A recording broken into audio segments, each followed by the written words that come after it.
verification exercise okulaba abantu abaweebwa notice bali bameka era aba petition nga bali bameka bano nabo list yabwe gibalina gibasavinga notices restoration orders so tuharmonizing lists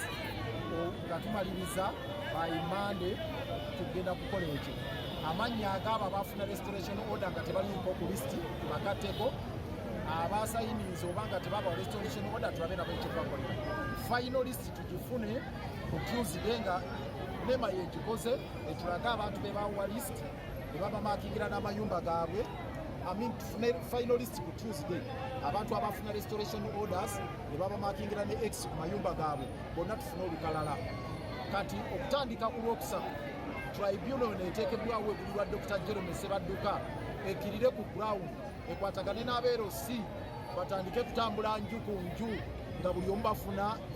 ebiwandiiko bye buli omu ekimukwatako na buli kimu then oluvannyuma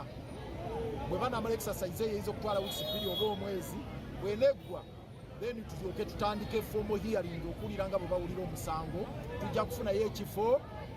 we tugenda okutuula tribunal etuule buli omu alaga obujulizi bwe alina endagaano yagiggyeyo alina ekyapa kyakiggyeyo alina ebimukwatako byonna yajja atya buli omu alage nti nyinawo n'ebijja byange wano bikino mulimu abalina n'okusasulwa abali mu kolide eya Lubigi nga bateekeddwa okusasulwa naye nga tebabakompensatinga abo bonna bajjayo obujulizi bwabwe eyo phase yejja okuddako nga tumaze verification exercise so bwe binaggwa oluvannyuma then tufuna ekisembayo ekyenkomeredde mu nsonga eyo.